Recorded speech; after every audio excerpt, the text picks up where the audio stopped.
Mr. Ellis, you want to start and I'll bring you up to date as far as our meeting is concerned, or I'll be glad to. I've done some fact finding that I would like to share with you. And I'll start with a comparison of solid waste management systems in our neighboring counties. This is not an apples to apples comparison. If it were, it would really be easy.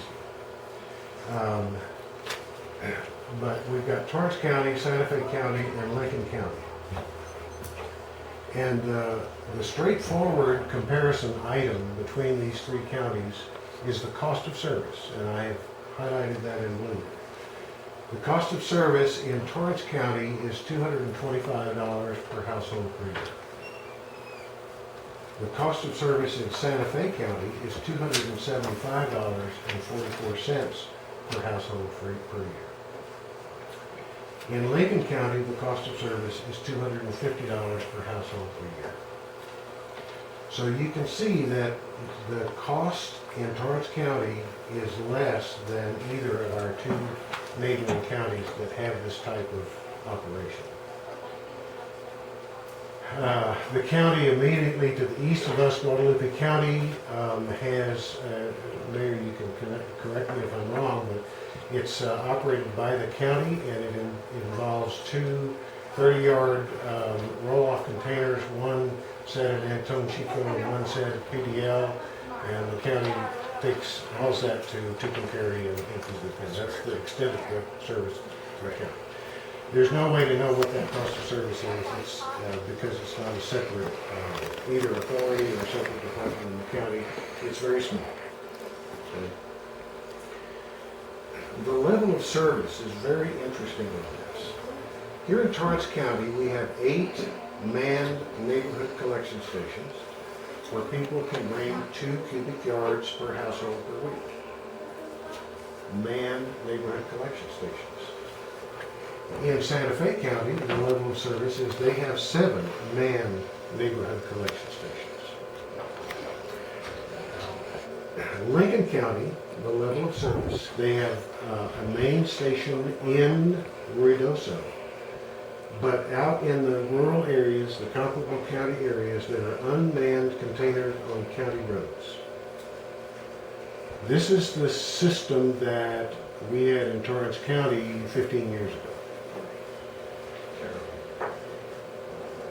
So when you compare the cost of service and the level of service that you're getting with what you're getting here, we're comparable in terms of level of service with Santa Fe County, but we do it for $50 per household cheaper per year.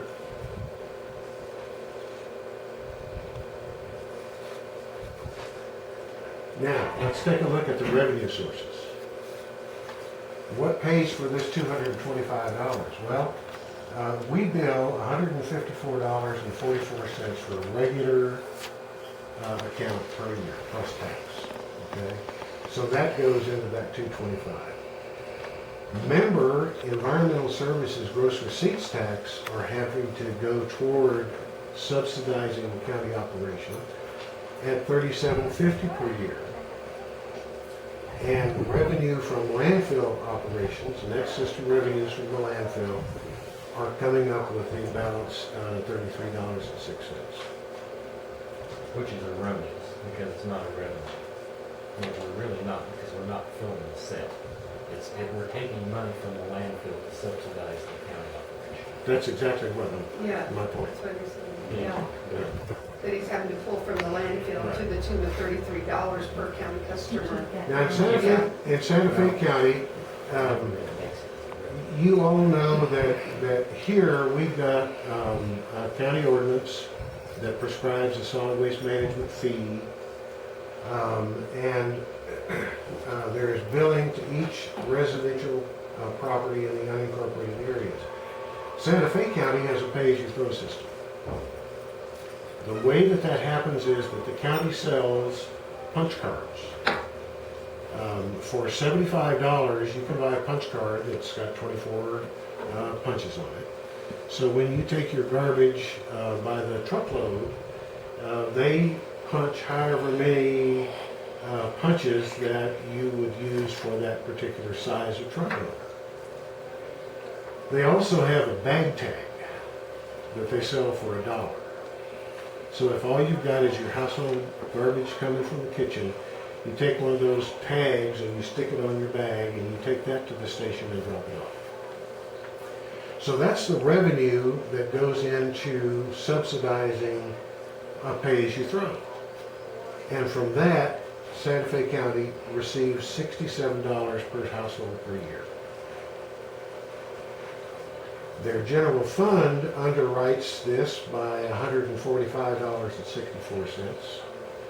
And the ESGRT comes in at $62.80. Okay, so what about illegal dumping? It looks to me like there has to be illegal dumping. Who's paying for the, I mean, where's it going? Who's paying for it? Where's the, is the county coming from the general fund to kick in the extra, correct? And ESGRT. So they probably have the same thing we do, Joe, if they have illegal dumping and stuff, they either apply for a grant or the county funds the cleanup. Would be my guess. Well, that's telling me unless the county gives them the money directly or tells them they can, that there's all kinds of illegal dumping. And there is? Is that what the numbers are telling you? That's one of, that's one of the genuine benefits of this 2 cubic yards per household per week. That's paid. And pay as you throw, people have come in and said, okay, you really need a good pay as you throw because that's going to drive recycling. Because people are only going to, they're going to only want to pay so much and they can divert this because they'll recycle for free. But you're right, the problem is in a rural area where you've got pay as you throw, people are going to scam the system and they're going to be throwing in town. They're going to be throwing in the arroyos. Okay, back up here to our revenue at $154.44 per household per year. That's not what we're averaging. We're only averaging $110 per year. I know, I've got some figures that I'll share with you on that in a minute. So that really shouldn't. Okay, Lincoln County now, there's in the level of service, there's no limit, but the containers get full. It's not supervised. The containers are out on county roads, and when they get full, there's illegal dumping. And there's no way to control illegal waste such as chemicals, anything such as that. Exactly. So you've The got waste that is right not there. screened. Oil, I've seen people throw the oil at these places because we just came from Ruidoso, and the raspberry place back in there, and it was an eyesore. So there's that Yeah. as well that you have to continue. You're right. You're right. But we had the same thing. Exactly. Yeah. Okay, so that's what I have done with my research. Okay, so what about this the fact is we're only getting $110 revenue per household. Doesn't that, shouldn't the county, if this is Okay. low income and stuff, isn't that? This is the information that you asked for. I went back and did research on the accounts that we bill. There are 3,163 regular accounts.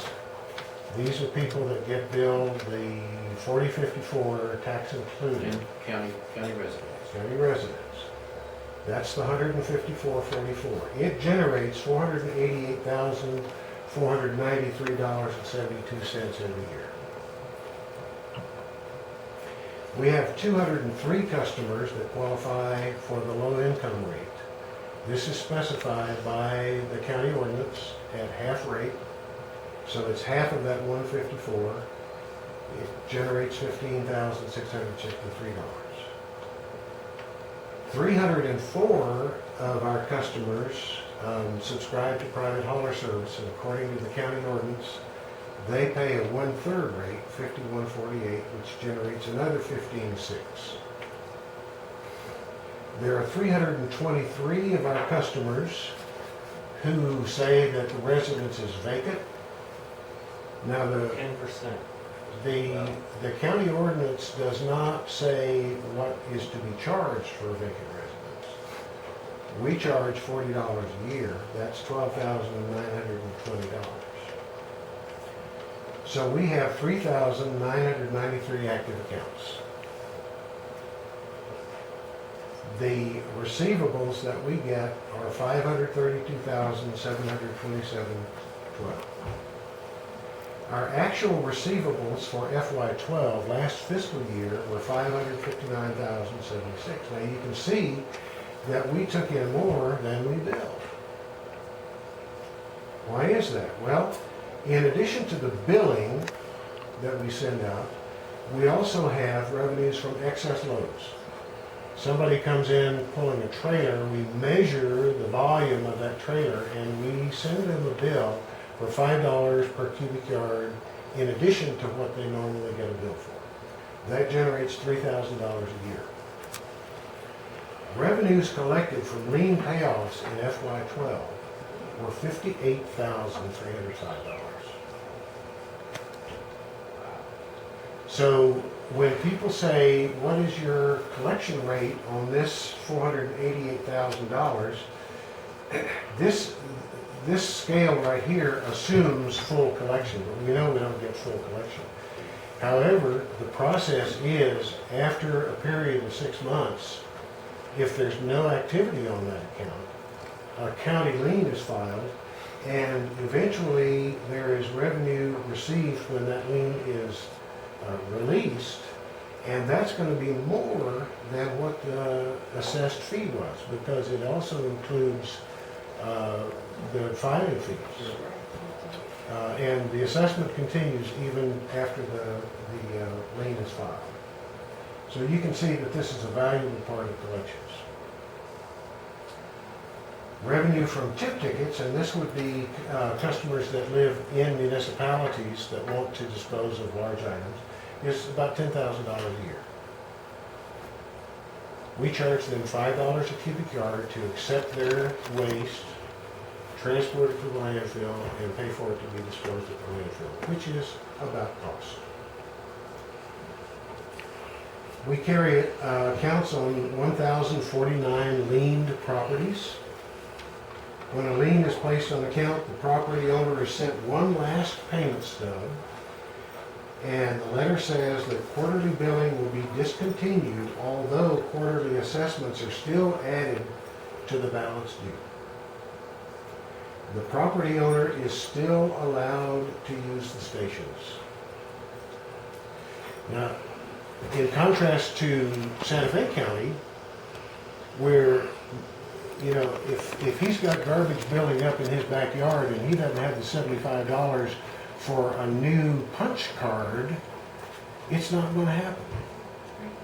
But we don't want the garbage to pile up. We don't want the illegal dumping to be piling up in people's homes.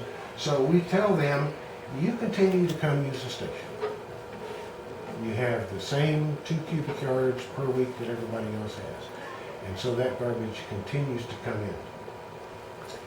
When a lien is paid off, the residence is returned to regular billing. A question on the vacant residence. Our neighboring counties, what's the policy? What are their policies, just as a... The Lincoln County has no discounts. No. Santa Fe County is moot because they don't bill. Right. Yeah, they're They would paying like to for bill. themselves. They have come to me on more than one occasion trying to find out how it's done, because they want to get out from under Sure.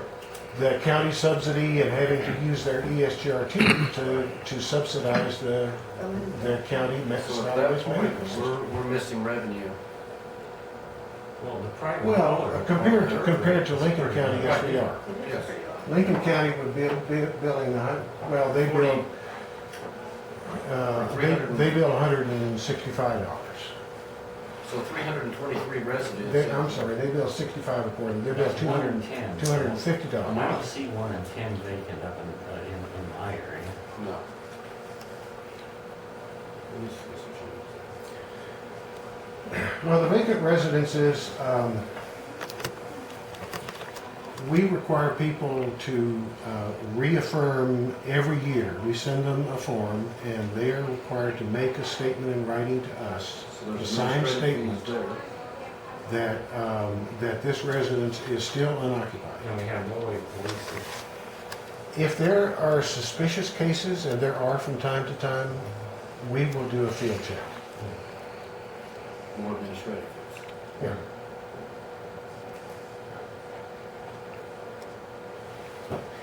The low income should be made up by the county or the indigent fund.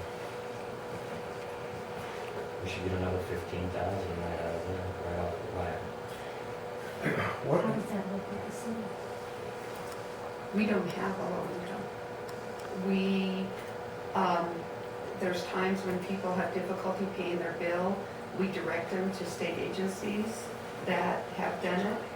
I myself, in the last 10 years, have probably paid 10 or 15 accounts to keep from having their water shut off. I wrote them a personal check on elderly people or something like that. The mayor's done so a couple times when I thought there was issues and we were in difficulty. We take care of it. We help them apply. We send them to Waukee. We send them to St. Peter and Paul, Vincent, Jill, to get it. But it has to be paid. The town has a significant late fee. 25% of the total bill on delinquent bills is assessed each month. If they don't pay it, and after 90 days, we lien their property. now, the other thing that I can tell you is that the county manager and I are working on a phase-in plan for the county, which will be over a 4-year period. And we'll go ahead and we'll present that to the board, this board first at the January meeting, and continue to flesh it out. But we feel like it's going to be a feasible transition for the county to be able to accept responsibility for the level of, whatever level of service they decide they want. For the county residents. And this gets back to an issue that I know that you're concerned about in terms of cutting back in services. Well, that's mostly from the standpoint of, we sort of have two issues in play. We have the short-term issue, which we have a plan in place somewhere about 6 months out here after the wheels turn, the studies come in and so on. Then in one way or another, some change of the equation is going to happen. Between now and then, the question I raise is, that I'd like the board to consider, everybody to consider is it appropriate for us to take any steps that we can to cut some cost between now and that point when we get this sorted out, to mitigate, make as small as possible the loss we're taking with selling space short to Burlington County.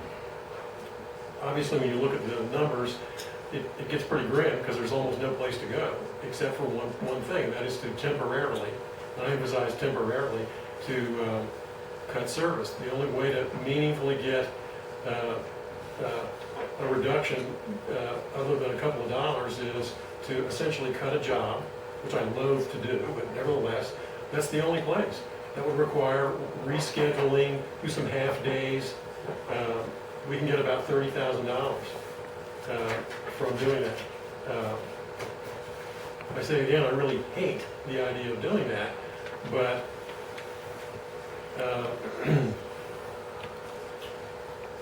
just like anybody who sits around their kitchen table, you've got X coming in and X going out, and when it doesn't match up, you have to do something. So I'm concerned that between now and then, which I think probably 6 months out, we'll have this sorted out. Between now and then, I'd like the board to consider that.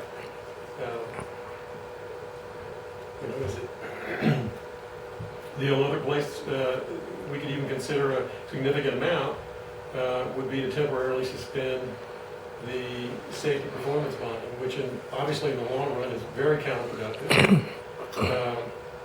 that would get us somewhere around 50,000 that we could save, which if you took half of that over 6 months would be about $25,000 that we would save in terms of the shortage for the landfill space. That's my concern. Anybody have any feelings on And that? I'll have some Taking more the action? information for you in the January meeting, but that Yeah. addresses exactly Yeah. those concerns. Do we have any vacancies that are just currently open, Joseph, that we could leave open? Are we short any employees currently? No. We have already a got- position with the Recycling. recycling. Well, we We didn't filled limit that, it, we and just we've didn't go already. forward with that.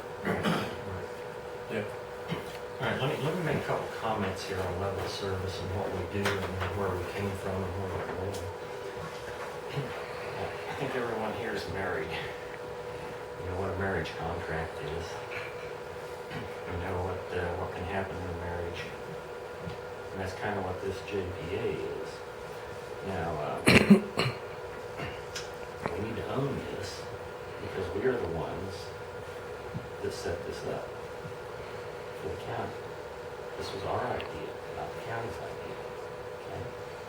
So anything we present back to them, you know, we have to take ownership. And it's not going back to them and saying, what do you want? You know, it's going back to them and saying what we can provide via the contract. And I think we need to consider that. We've been operating it as a marriage. There's been give and take from the county to the towns, back and forth, to keep the operation running. Now we get a little for better or for worse in the marriage here, and now we're having to go back to one of the spouses here and tell them they need to settle down or whatever, you know. So,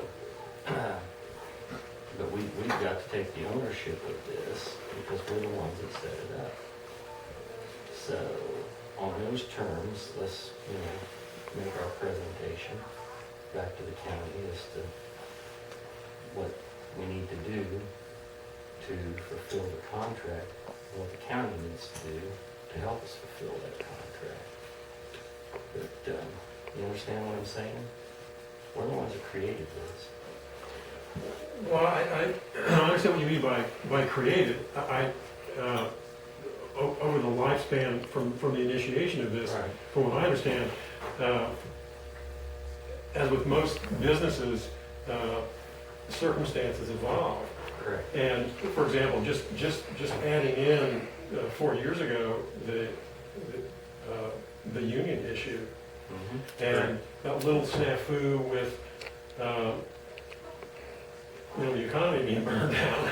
Correct. Those kinds of issues Fuel was only $1 a require gallon. right when we require already started. some major adjustment in how things are going. And if that had not occurred, if you took the pattern of behavior before 08, we wouldn't be in such a cash crunch right now, and Correct. it wouldn't be a sort of crisis, put the fire out sort of approach. So this situation that is evolving is a product of that change in the way things are in terms of cash flow. Correct. So it's perfectly normal for any business operation to adjust to what's going on. And relative to what you're saying And about that's acknowledged. we need to own something, I think we do need to own the steps that are necessary within the limits of what we can do. And that's why I bring the I issue think about that that explains it between- pretty good as to where I was. in the short term, And what do was we happening. need to cut something? Right.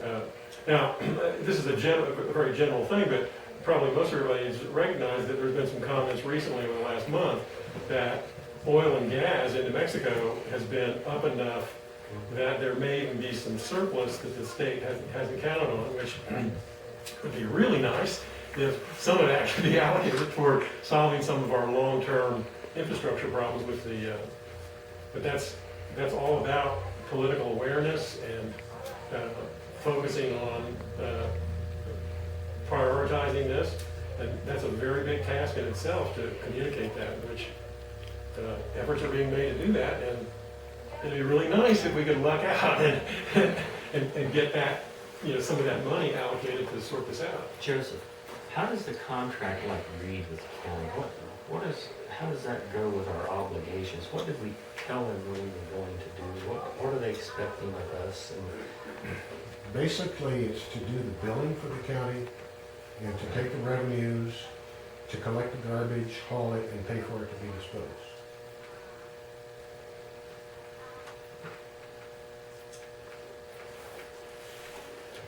Well, and Joe, and I think there was more players as this came about. 15 years ago, the town of Estancia operated their own landfill. The environment department come in and said, you're not gonna operate it like that anymore. You don't meet requirements.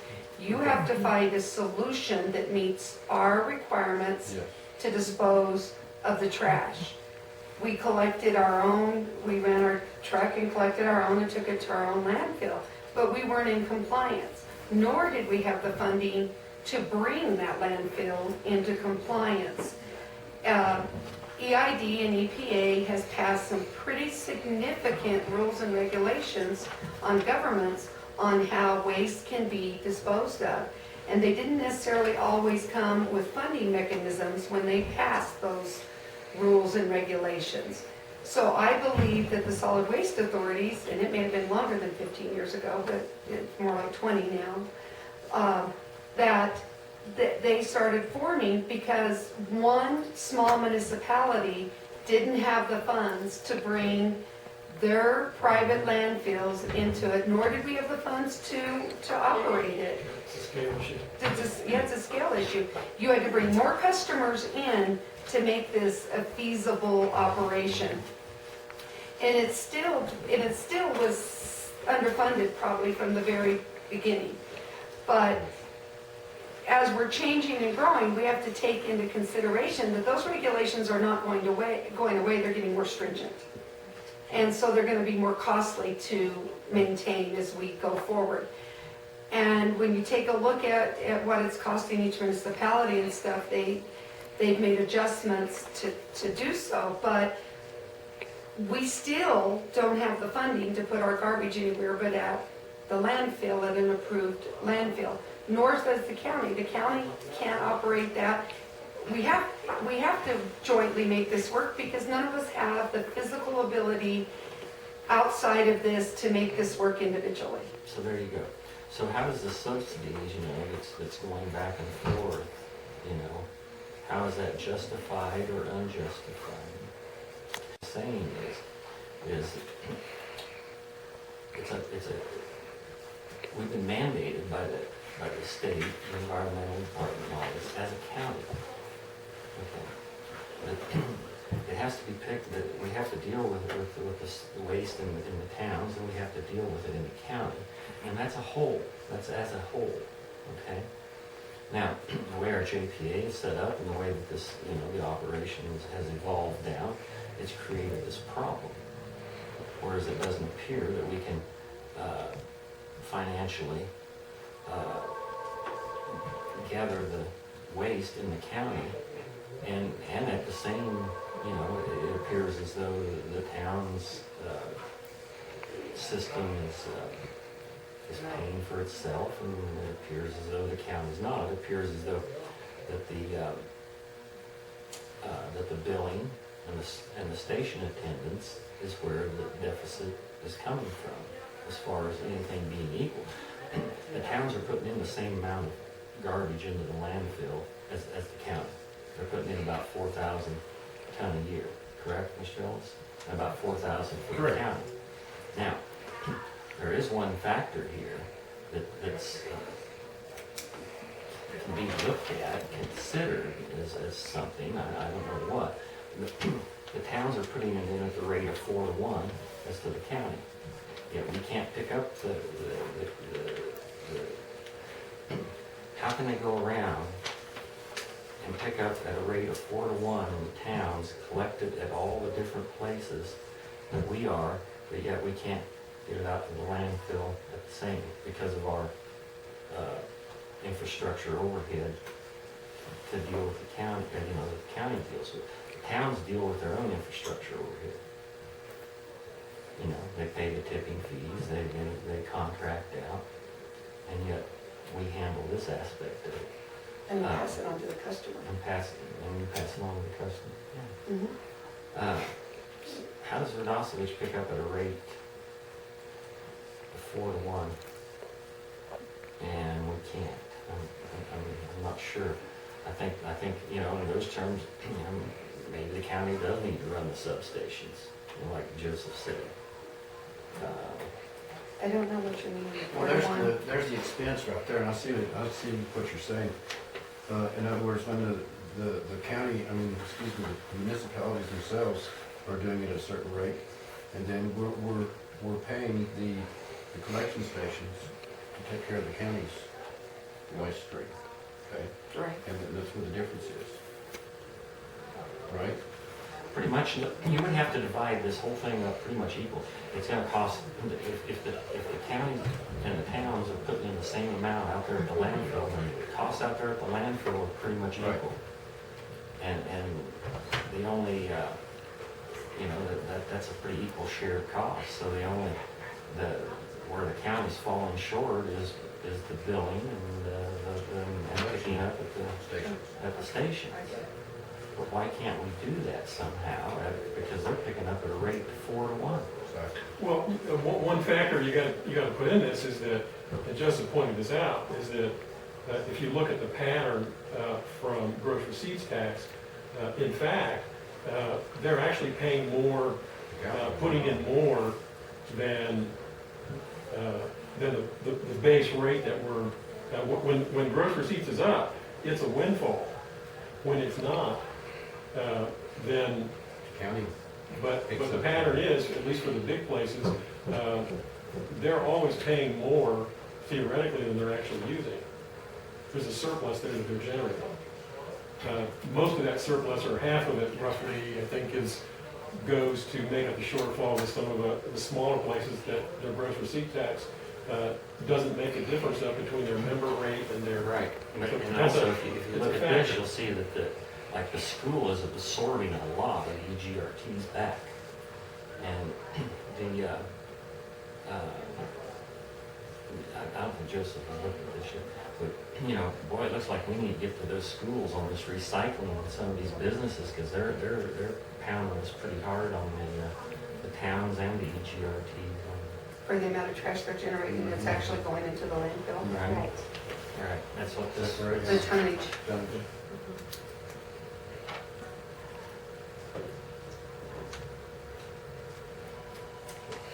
Of course, the towns are paying for that in their tipping fees. Yeah. We are. If You are. however many tons that go into that landfill, we're being billed that on tipping fees. Correct.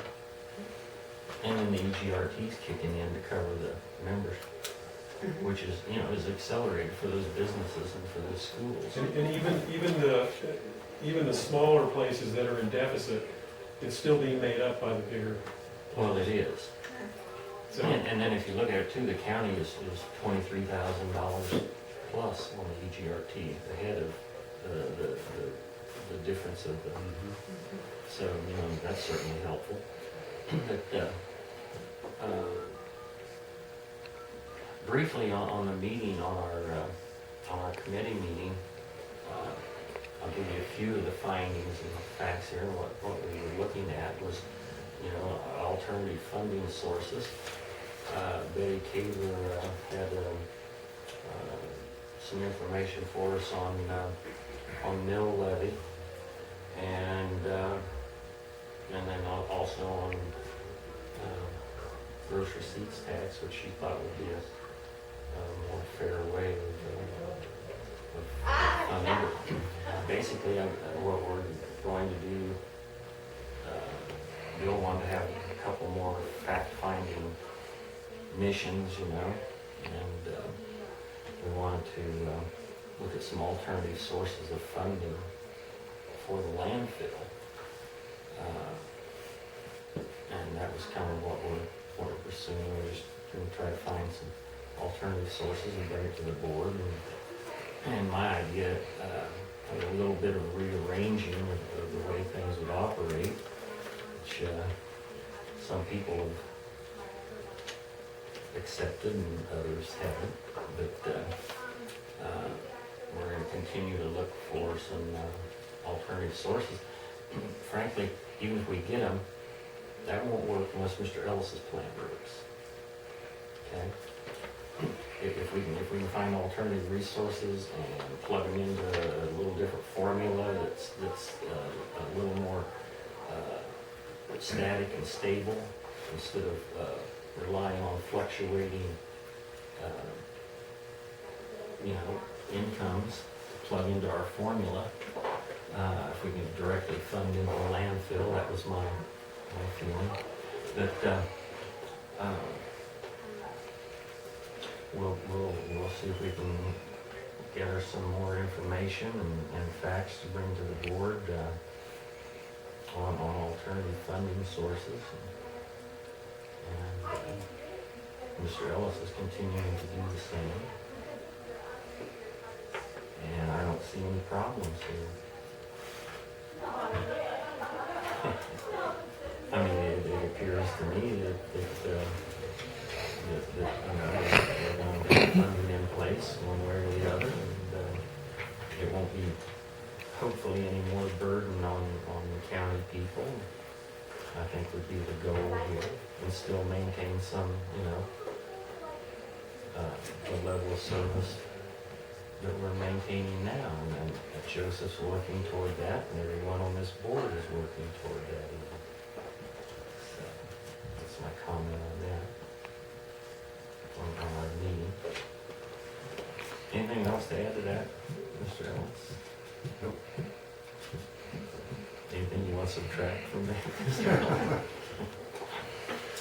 We'll continue to flesh it out and continue to work through it, and I know that it will be resolved. Okay, anything else? Anyone? Okay, are we discussed out on this for this meeting? Yeah, okay. For this year. For this year? Yeah. We're discussing this year, for sure.